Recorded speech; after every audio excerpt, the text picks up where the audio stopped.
Comment faire des choix? Il y a trois types de choix.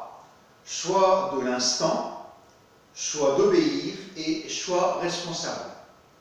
Choix de l'instant. Toute conduite, nous faisons des choix de l'instant. Conduire la réalisation d'un repas, conduire sa voiture. Ce sont des choix de l'instant. Ensuite, il y a le choix d'obéir. Répondre à ses besoins physiologiques, avoir soif, besoin de manger, besoin de dormir. Voilà, ça reste dans la catégorie du choix d'obéir. Lorsque je suis sur un terrain de sport, j'obéis à des lois pour que j'ai une liberté d'action. Choix responsable. Lorsque je m'engage dans une vie conjugale, lorsque je m'engage à avoir un enfant, lorsque je m'engage dans une entreprise pour tel ou tel projet, je fais des choix responsables qui ont des conséquences pour moi et pour les autres. Saint-Exupéry ne disait-il pas « être homme, c'est être responsable ». Nous valons ce que valent nos choix. Varions jésuites. Tous nos oui, tous nos non vont faire en sorte que ça va toucher toute notre vie. D'où l'intérêt de ce sujet pour l'avenir et aussi notre vocation sur cette terre. Est-il facile de choisir? Plusieurs chemins se proposent, à droite, devant, à gauche. Effectivement, il y a des renoncements. Je dois m'engager, je dois me projeter, et puis je dois respecter ma liberté et la liberté de l'autre. Et puis j'ai peur de me tromper. Et d'ailleurs, on peut se tromper. Ne pas savoir choisir peut créer une insatisfaction. Je connais une demoiselle qui, lorsqu'elle va dans un commerce de vêtements, elle en sort toujours bredouille. Elle ne sait pas choisir. Et donc ça crée à chaque fois chez elle une tristesse. Il y a deux calamités, l'hésitation et la précipitation. Je me souviens, nous avions fait en famille un tour de France d'abbaye en abbaye. Et la dernière abbaye, il y avait ça en grand, c'est il y a deux calamités, l'hésitation et la précipitation. L'hésitation, j'y vais pas, j'y vais quand même, voilà, je suis vraiment sur place. Et la précipitation, moteur avant, attention, je dois faire preuve de sagesse. Comment faire le bon choix?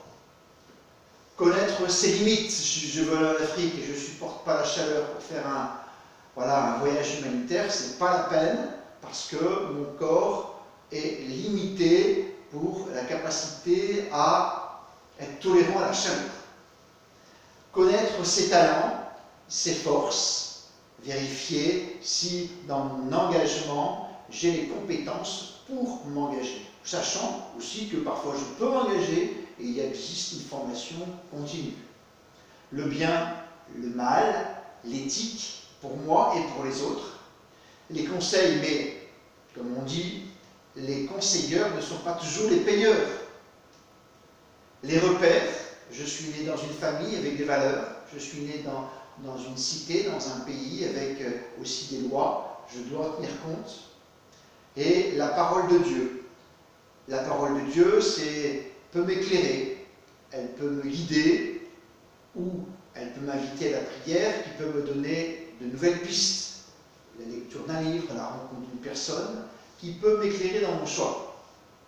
L'Église a sorti des encycliques, par exemple, je pense à Laudato Si, qui nous parle d'écologie, qui nous donne des repères pour agir, des enseignements.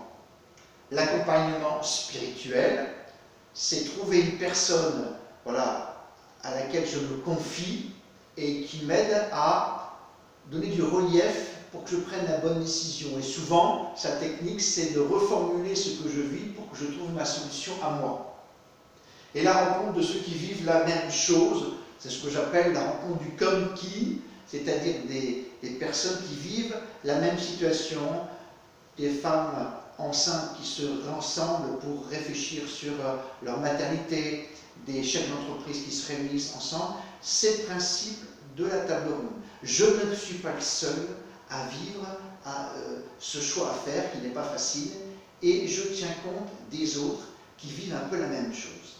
Et c'est très libérateur. Choisir en 5 étapes. D'abord, 1, formuler ce choix, bien identifier. Deuxièmement, une vieille méthode, la méthode pour, colonne contre. Et je fais la balance, je vois quelle est la dominante pour prendre la bonne décision. Bien s'informer, en parler à d'autres, surtout des gens qui sont compétents, mais attention, c'est un éclairage. Et faire le choix. À un moment donné, je choisis, voilà, c'est ce qu'on appelle go, hein, comme le saut en parachute, je choisis de sauter, j'ai bien préparé, bien mesuré, et à un moment donné, j'ai mesuré toutes les conséquences et je saute en parachute. C'est une image.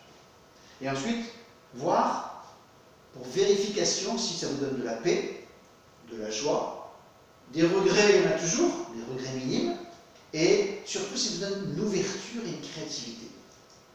Et Dieu, dans mes choix, il a guidé Abraham, il a guidé Moïse, à chaque fois il est venu dans sa tente pour demander à Dieu sa volonté. Il a invité Marie par l'ange, elle a dit oui, elle a fait ce choix de dire oui, elle aurait pu dire non, mais elle a dit oui pour que le Christ épouse toute notre humanité. Il a averti Joseph en songe, puisque voilà, ils étaient menacés, et Joseph a obéi, il est allé en Égypte. Il a donné l'autorité à Jésus, qui a lui aussi obéi à la parole de son Père, il est allé jusqu'au bout de donner sa vie, hein, pour après nous montrer le chemin de la résurrection. Et aujourd'hui, il veut me guider, m'accompagner pour trouver ma vocation, pour prendre un chemin de sainteté. En fin de compte, quel que soit le chemin qu'on prend, voilà, c'est comme un GPS, si on se trompe, eh bien, le GPS nous réindique que l'objectif de notre vie, c'est la sainteté.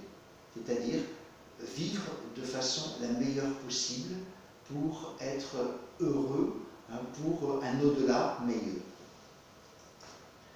Des versets bibliques qui nous aident, car je connais des projets que j'ai formés sur vous, dit l'Éternel, projet de paix et non de malheur, afin de vous donner un avenir et de l'espérance. C'est dans Jérémie. Sois fort et tiens bon, sois sans crainte ni frayeur, car le Seigneur ton Dieu est avec toi dans toutes tes démarches.